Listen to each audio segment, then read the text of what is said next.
मला सांगा, पिंडाला कावळाच का बरं शिवतो बरं? बाकीचे पक्षी नाही का? घार नाही का? चिमणी नाही का? बदक नाही का? पारव नाही का? बाकीचे पक्षी आपण पिंड ठेवल्यानंतर तुम्ही नीट माता मावल्यानं ऑब्झर्वेशन करा, पिंडाला शिवायला कावळाच का बरं येतो बरं? बाकीच्या पक्ष्यांना काय भूक लागत नाही काय? का कावळा येतो? उगच नाहीये माता मावल्यांना. ज्याचं काम त्याला दिलंय तो त्याचं काम बरोबर करीतो. आता याला कथा आलेली इथं श्रीराम दिग्विजय मध्ये. हे शास्त्र पुराण उगाच स्वतःनं नाही लिहून नाही ठेवलं उगाच. आता इथं असंख्य पक्षी, कावळाच का बरं येतो पिंडाला शिवायला? त्याला काम दिलेलं आहे महाराज. आता ऐका कथा. इथं एक कथा आलेली आहे. वाल्मिक ऋषीच्या आश्रमामध्ये प्रभू रामचंद्र जेव्हा वनवासाला होते, चित्रकूट पर्वतावरती प्रभू रामचंद्र जेव्हा वनवासाला होते, चित्रकूट पर्वतावरती प्रभू रामचंद्र आले वाल्मिक ऋषीच्या आश्रमामध्ये. कावळा का बरं शिवतो त्याची कथा तुम्हाला सांगतो. फार बारीक आहे, कोणी सांगत नाही महाराज एवढं बारीक. इकडचं तिकडचं सांगलं का झालं प्रवचन. पण महाराज वर्ष श्राद्धाचं प्रवचन आहे. तर वर्ष श्राद्धाला माणूस जन्म झाल्यापासून, आता तुम्हाला जन्म झाल्यापासून माणूस आता वर्ष श्राद्धापर्यंत तुम्हाला बरोबर आणून ठेवतो माणूस कसा प्रवास करतो. आता काही काही जण म्हणतात 4 दिन की जिंदगानी आयुष करले यार, या खाऊन जाशन मरून तर टाकीन पुरून, या मजा करून. महाराज मेल्यावर खरं कॅल्क्युलेशन आहे. तुम्ही म्हणता मेल्यावर कोण आहे पाहिला नाही ना. हे वर्ष श्राद्धापर्यंत खरी गंमत आहे. ते तुम्हाला पुढे 13व्या नंतर ज्या गाडीत बसायचं, ज्या गाडीचं तिकीट कापायचं ना महाराज, त्या गाडीत खरी गंमत आहे. तुम्हाला आता मी पुढे सांगणार आहे प्रवास. आता कावळा का बरं शिवतो? वाल्मिक ऋषीच्या आश्रमामध्ये प्रभू रामचंद्र तिथं बसल्यानंतर यज्ञ करायला बसले. आणि यज्ञ करीत असताना यज्ञामध्ये त्या दर्भाच्या कांड्यात यज्ञ टाकीत होते, तूप टाकीत होती, अग्नीला स्वाहा तूप करीत होते. तूप अग्नीला टाकल्यानंतर अग्निदेवता प्रसन्न होत होते. आणि सीतामाता सुद्धा शेजारी बसली होती. आणि ती यज्ञाला लागणारी सामग्रीच्या काड्या सीतामाता हातात घ्यायची, प्रभू रामचंद्राच्या हातात घ्यायची, प्रभू रामचंद्र यज्ञात त्या काड्या टाकायची. त्यांचं काम चालू. हे चालत असताना गंधर्व त्या ठिकाणून चालला होता. सुदर्शन नावाचा गंधर्व समोरून, सुदर्शन नावाचा गंधर्व समोरून चालला. तिने सीतामातेला पाहिलं. सीतामातेला पाहिल्यानंतर, आता रूपवान सीतामातेला पाहिल्यानंतर तिची नजर ढळली. समाजात काही काही माणसं असतात रूपवान स्त्री पाहिल्यानंतर ते पाहतच राहतात, त्यांची नजर घालत नाही महाराज. किती पावन किती नाही. परत श्री महाराज माते समान असती, छत्रपती शिवाजी महाराजांनी आपल्याला शिकवलं. पण ती परत श्री आपण माते समान मानायचं सोडून दिलं. मालेगावला काय प्रकरण झालं तुम्ही पाहिलं. अरे बारीक चिमुरडी हो, 3 वर्षाचं लेकरू महाराज. नाही महाराज, नाही नाही नाही नाही. अरे आपल्याला एकलव्य भगवान शबरी मातेनं काय शिकवलं, प्रभू श्रीरामानं काय शिकवलं विसरलो आपण. नाही नाही नाही, लहान. अरे काय महाराज. अरे त्या सुदर्शन नावाच्या गंधर्वाची सुद्धा नजर फिरली. सीता मातेचं रूप पाहिल्यानंतर त्यानं कावळ्याचं रूप घेतलं गंधर्वानं. आणि कावळ्याचं रूप घेतल्यानंतर सीतामाता जिथं बसली होती तिथं आला आणि सीतामातेशी लगट करायला लागला. सीतामातेचं चुंबन घेण्याकरता धावायला लागला. प्रभू रामचंद्र शेजारी बसले होते. प्रभू रामचंद्रांनी पाहिलं का हा गंधर्व हिने कावळ्याचं रूप घेतलं, सीतामातेबरोबर लगट करतोय. प्रभू रामचंद्राने ती दर्भाची कांडी हातामध्ये घेतली, दर्भाच्या कांडीवर मंत्र टाकले.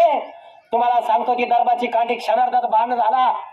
आणि विजेच्या सारखा लोळ फेकणारा बाण, तो बाण प्रभू रामचंद्रानं सोडला आणि तो बाण गंधर्व कावळ्याच्या पाठीमागं लागला. कावळा पुढं बाण माग, कावळा पुढं बाण माग पळायला लागला. आणि तुम्हाला सांगतो पाहता पाहता तो त्रिभुवनात सगळीकडे गेला, देवतांकडे गेला, सगळ्या देवतांकडे. सगळ्यांचा दरवाजा ठोकला.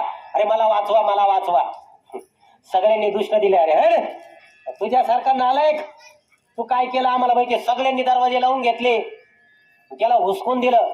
त्रिभुवनात सगळ्यांकडे गेला, कोणीच त्याला घेतलं नाही. आता इकडं तो पळत पळत जात असताना आपले नारद मुनी तंबुरा घेऊन चालले. नारायण श्रीमन नारायण, श्रीमन नारायण नारायण नारायण नारायण करीत चालले. त्यांनी पाहिला रे काय भानगडे बरं. हा पळतो बाण बाण माग, हा पुढं बाण माग. तो आला नारद मुनी पशी. नारद मुनीला म्हणी देवा देवा तुम्ही मला वाचवा. म्हणे काय झालं. म्हणे मी असं असं केलं म्हणे आणि हो बाण माझ्या पाठीमागे लागला ना, हा बाण आता माझा जीव घेतल्याशिवाय मला काय सोडणार नाही. नारद मुनी म्हणाले, अरे तू ज्याचं अनिष्ट केलं आणि ज्याचं अनिष्ट केल्यामुळं हा बाण तुझ्या पाठीमागे लागला, तू त्याच्याकडेच जाय म्हणे परत. ज्याची खोड केली, ज्याची खोड केली तेच तुला वाचवतील, कारण त्रिभुवनात तुला वाचवणारे प्रभू रामचंद्र, तू त्याच्याकडे जाय. ज्याची खोड केली, काही महाराज आपण जर एखाद्याची खोड केली ना, काही भांडणं ना, ज्याच्यामुळे भांडणं झाले त्याच्याकडेच गेल्यावरती मिटत राहतात. बाकीचे किती जण जरी आले ना, पण ज्याच्या बरोबर भांडणं केले, 2 हात तिसरं मस्तक महाराज. आपण काही बरोबर गल्लीत बकरं भांडणं घेतो भावांना बरोबर, पण महाराज तुम्हाला सांगू, स्वारी नावाचं अस्त्र जगाच्या पाठीवर इतकं मोठं आहे. तुम्ही जर म्हटलं ना, जाऊ दे गाड्या, माझ चुकलं, मला माफ करा, समोरचा लगेच ढिल्ला होतो. पण तुम्ही आरेला कार्य केलं ना, त्याचा योग जर तो कॉलेज गेला, आला एक रिकायची येळी येऊ द्या, पण याची ना आता जिरीतोच मी. इगो एवढा फक्त. पण तुम्ही फक्त हात जोडले ना, जाऊ द्या ना, माझ चुकलं, समोरचा लगेच ढिल्ला होतो. पण महाराज याला नारद मुनीने सांगितलं, तू प्रभू रामचंद्राकडे जाय, ते तारणहारे तिथं गेल्यानंतर ते तुला माफ करतील. हा प्रभू रामचंद्राकडे आला, गंधर्व नावाचा कावळा. प्रभूला म्हणे, देवा तुझी महती आहे, त्रिभुवनात तू ज्याला शरण येतात, तू ते शरण आलेल्याला तू तारतो. शरण आला मारुती राया, दिव्य केली काया. शरण प्रल्हाद तो आला, हिरण्य कश्यपू मारिला. शरण जर तुम्ही आलात ना महाराज, फार फायदा आहे. शरण आला तो, देवाला सांगितलं, देवा माझी चुकी झाली ना, मला माफ करा. प्रभू रामचंद्राने त्याला सांगितलं, माझ्या भात्यातून निघालेला बाण परत कधी येत नाही, परत तो येणार नाही. पण बाणाला तिने सांगितलं, तू याला मारू नको, फक्त तू काय कर, याचा उजवा डोळा फोड. कावळा वाढायला लागला, देवा काहीतरी उपशाप द्या. त्या बाणाला सांगितलं, तू याला मारू नको, फक्त याचा तू उजवा डोळा फोड. तेव्हापासून कावळ्याला एकच डोळा आहे, डावा डोळा. आणि कावळ्याला एकच डोळा, त्याचं बोबळ दोन्ही डोळ्यामध्ये फिरत. पहा, आपण नाही म्हणत का, काय हा कावळ्याच्या नजरेचा आहे, कावळ्याची नजर, कारण त्याचं बोबळ माता मावल्यानं एकच डोळ्यात फिरत, त्याला एकच डोळा आहे कावळ्याला. तेव्हापासून त्याचा उजवा डोळा फोडेल देवाने. त्या बाणाला सांगितलं, याला मारू नको, याचा फक्त उजवा डोळा फोड.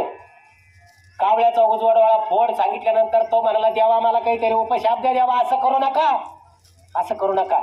मग त्याला म्हणे, तू सीता मातेचं चुंबन घेण्याकरता धावला, तू चुंबन घेण्याकरता सीता मातेचं चुंबन घेण्याकरता धावला, तू इथून पुढे विष्ठाच भक्षण करशील. म्हणून कावळा दुसरं काही खात नाही महाराज, विष्ठा खातो. आणि सर्व पक्षामध्ये तो कनिष्ठ गिनला जाशील. कावळ्याला शिवल्यावर कोणी जवळ घेतं का महाराज? कावळ्याला कनिष्ठ गिनल्या जातं सगळ्या पक्षामध्ये. तो परत गायवाया करायला, देवा असं नका करू.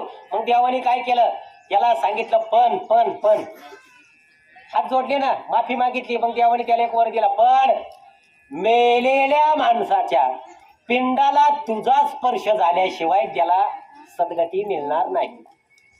म्हणून तेव्हापासून पिंडाला कावळा शिवतो, दुसरा पक्षी शिवत नाही.